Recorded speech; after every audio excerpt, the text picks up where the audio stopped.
Hello दोस्तों, NC future में आपका स्वागत है। मैं कृष्णा सर आप लोगों को कक्षा 10 के गणित का बहुविकल्पी प्रश्न आप लोगों को बता रहा हूं। आइए देखते हैं। यदि 65 क्वेश्चन क्या है, यदि 65 और 117 के एचसीएफ को 65 यम माइनस 117 के रूप में व्यक्त किया जाता है तो यम का मान है। कह रहा 65 और 117 के एचसीएफ को। आइए, तो आप सभी लोगों से मैं निवेदन करूंगा, पहले इन क्वेश्चन को आप लोग लिखते चलिए। अब उसके बाद आप जो लोग मेरे चैनल से नहीं जुड़े हैं, एनसी फ्यूचर आप जा करके यूट्यूब पे सर्च करिए और मेरा चैनल आ जाएगा। आप लोग उस पर सब्सक्राइब हो जाइए और सभी लोग जुड़ जाइए, ताकि मैं रोज़ का रोज़ अब वीडियो अपडेट दे रहा हूँ, ताकि आप रोज़ का रोज़ आप लोग एनालिसिस कर सकें। चलिए 65 और 117 का पहले एचसीएफ निकालते हैं। 65 और 117 का एचसीएफ जो होगा वो होगा 13 गुणे 5 और 117 का होगा 13 गुणे 9। तो 13 9 117, तो दोनों का एचसीएफ क्या हो गया जी? एचसीएफ हो गया 13। तो 65 और 117 का एचसीएफ कितना हो गया? 13। कह रहा इसके रूप में व्यक्त करते हैं, तो 65 यम माइनस 117 बराबर 13। तो 65 यम बराबर 13 है। 117 इधर माइनस में तो उधर जाएगा 117 प्लस में, तो अभी जोड़ दीजिए। 7 3 10, 3 1 4, 7 3 10, 1 1 2 1 3 और 65, और यहाँ पे यम रहेगा। तो यम बराबर 130 बटा के 65 होगा। तो यम का मान आएगा 2। यम का मान क्या आएगा बच्चों? यम का मान 2 आएगा। 2 पे टिक कर लीजिए। यम का मान क्या आएगा? 2 आएगा। तो 65 यम 117 का एचसीएफ इतना है, तो इन दोनों का मौसा निकाल लीजिए। 13 आया, इसके बराबर 13 कर दीजिए। 117 माइनस में उधर जाएगा प्लस में हो जाएगा, तो 117 और 13 130 हो जाएगा। 65 यहाँ गुणा में उधर जाएगा भाग में, 65 का 2 में भाग दे देंगे, 65 का 130 में भाग देंगे, 2 बार जाएगा। तो यम का मान क्या आ जाएगा? 2 आ जाएगा। आइए क्वेश्चन नंबर 2 में 22 बटे के 7 माइनस पाई है शून्य, एक परिमेय संख्या, एक अपरिमेय संख्या, एक प्राकृतिक संख्या। तो इसमें पाई लग गया है बच्चों, तो एक ऐसी संख्या हो गई। दूसरा क्वेश्चन जल्दी से टिक करिए। दूसरे क्वेश्चन का वो होगा एक अपरिमेय संख्या। क्या होगा? एक अपरिमेय संख्या होगा। अपरिमेय, क्योंकि इसमें पाई लगा हुआ है। तो अपरिमेय पाई क्या होता है? एक अपरिमेय संख्या होती है। अपरिमेय संख्या है, अपरिमेय संख्या पाई पे टिक कर लीजिए। अगला क्वेश्चन कह रहा है चौथा, 23 बटा के 2 घाते 3, 23 बटा के 2 घाते 3 गुणे 5 घाते 2 का दशमलव प्रसार है। तो मैंने पढ़ाया है कि जिस भिन्न का हर 2 के घाते n गुणे 5 के घाते m के रूप का होगा, वह भिन्न कैसी होगी बच्चों? वह भिन्न शांत होगी। और इस रूप का अगर नहीं है तो वो क्या होगी? अशांत है। तो देखो यहाँ पे दिया है ना 2 घाते 3 गुणे 5 घाते 2, तो ये 2 घाते n गुणे 5 घाते यम के रूप का है, इसीलिए भिन्न क्या हो गई?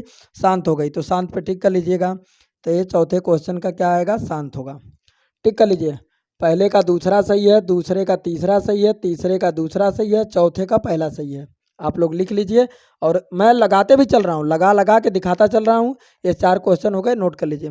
फिर आगे 5वां क्वेश्चन आता है, उसको देखिए। चलिए बच्चों, क्वेश्चन नंबर 5 आपके सामने आ रहा है। क्वेश्चन नंबर 5 क्या है? किसी पूर्णांक q के लिए प्रत्येक विषम पूर्णांक निम्नलिखित रूप का होता है।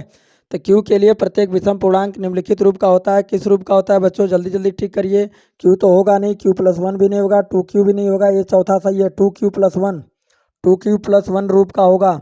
अगला क्वेश्चन है 6, यदि x माइनस 2 बहुपद x² minus 3x plus 5 a का एक गुणनखंड है तो a का मान होगा। यहाँ पे इसका एक गुणनखंड दिया हुआ, क्या दिया हुआ? x² minus 3x plus 5a, इसका गुणनखंड। तो x माइनस 2 बराबर 0 कर लो, x बराबर यहाँ पे 2 रखेंगे, तो 2 का स्क्वायर माइनस 3 गुणे 2 प्लस 5a बराबर 0 मान लीजिए। तो 2 दूनी के 4, 3 दूनी के 6 प्लस 5a बराबर 0 होगा। 6 में से 4 घटेगा माइनस 2 प्लस 5a बराबर 0। तो 5a बराबर 2, तो a बराबर क्या आ जाएगा? 2 बटे के 5। a बराबर 2 बटे के 5 आएगा। टिक करिए। a बराबर 2 बटे के 5, a का मान कितना आएगा? 2 बटे के 5। a लगेगा x माइनस 2 का, इसका एक गुणनखंड है, तो माइनस 2 को इधर भेजेंगे, उधर जाके क्या हो जाएगा? प्लस हो जाएगा। अब 2 का यहाँ पे x, जहाँ जहाँ x है वहाँ 2 रख दीजिए। तो 2 का स्क्वायर 4 होगा, 3 दूनी के 6 5 है, तो 2 का 4 हो जाएगा, 3 दूनी के 6, 6 में से 4 घटेगा, आएगा माइनस 2। ये माइनस 2 इधर माइनस में, उधर जाएगा प्लस में। यहाँ 5 गुणा में है, उधर जाएगा भाग में, तो ये का मान आ गया 2 बटे के 5। अगला क्वेश्चन 7वां, निम्नलिखित में द्विपद है, द्विपद जिसमें 2 पद हों। द्विपद जल्दी जल्दी बताइए। निम्नलिखित में द्विपद कौन कौन सा? इसमें तो 1 पद है, इसमें 2 पद है, इसमें 3 पद है, इसमें 1 पद है। तो ये द्विपद है। दूसरा वाला ऑप्शन सही है, द्विपद। द्विपद कौन है? जिसमें पदों की संख्या कितनी हो? 2 हो। अगला क्वेश्चन है 8वां, बहुपद पी यक्स बराबर -3 की घात है तो इसकी घात कितनी है बच्चों? 1 है। आइए दिखाते हैं कैसे 1 है, बहुत गौर से देखिएगा। -3 गुणे यक्स की पावर 0। अगर किसी यक्स की पावर 0 हो तो उसका मान कितने के बराबर होता है? 1 के। तो यहाँ पे यक्स की पावर कितनी आ रही है? 0 आ रही है। तो यक्स की पावर 0 जब आ रही है तो यक्स की पावर 0 आ रही तो 1 होगा। को बहुत सारे बच्चे 1 पे टिक करेंगे क्योंकि 3 की पावर कुछ नहीं होती तो 1 होती है, लेकिन ये गलत है। सही क्या है? यक्स की पावर कितनी है? 0 है। तो यक्स की पावर जब 0 है तो दूसरा ऑप्शन सही होगा। कौन सा ऑप्शन सही होगा बच्चों? दूसरा ऑप्शन सही होगा। दूसरे पे टिक कर लीजिएगा क्योंकि यहाँ पे बहुपद की घात कितनी है? 0 है। और किसी की घात 0 होती है तो उसका मान कितने के बराबर होता है? 1 के बराबर होता है। इसीलिए दूसरा वाला ऑप्शन सही है। टिक कर लीजिए इसको, जल्दी जल्दी लिखते चलिए। इसके बाद अगला क्वेश्चन आएगा, क्वेश्चन नंबर 9। देखते चलिए, इसको लिखते रहिए।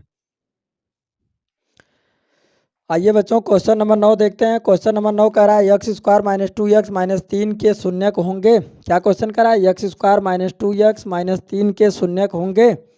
बताइए क्या शून्यक होंगे? इसकी पावर कितनी दिख रही है बच्चों? 2। तो जितनी पावर होती है उतने शून्यक होते हैं। आइए इसका गुणनखंड करते हैं। यक्स स्क्वायर -2x -3 बराबर 0 करेंगे। गुणा करो, 3 आए, जोड़े घटाएं तो 2 आए, -2 में ले आना है। तो जल्दी जल्दी करके दिखाता हूँ मैं क्या आएगा। तो यहाँ से यक्स हो जाएगा, यक्स -3, यहाँ से +1 कॉमन लेंगे, यक्स -3 बराबर 0।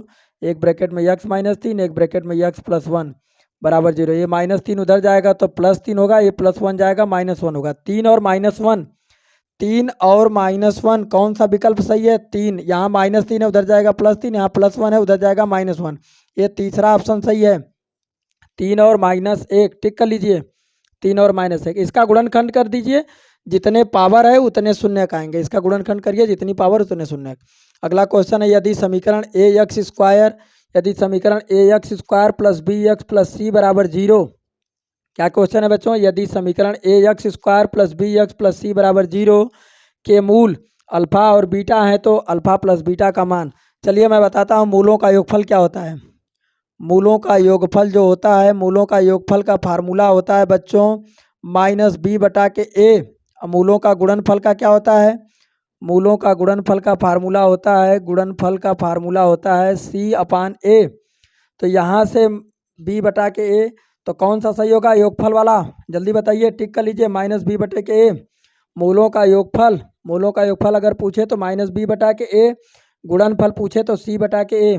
तो 10वां क्वेश्चन का कौन सा सही है? दूसरा सही है।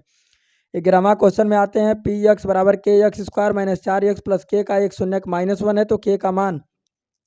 तो एक जगह -1 रख दीजिए। जहाँ जहाँ यक्स है वहाँ वहाँ -1 रखिए। तो के यक्स की जगह -1 का स्क्वायर -4 गुणे के की जगह रखेंगे यक्स की जगह -1 प्लस के बराबर 0। -1 का स्क्वायर करेंगे के, 4 का 1 में गुणा होगा +4 के। तो आएगा के मिल के 2k +4 बराबर 0। ये +4 है, उधर जाएगा तो -4। तो के बराबर -4/2। तो के बराबर -2।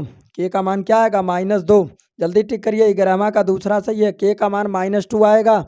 के का मान क्या आएगा? -2। ये कैलकुलेशन है।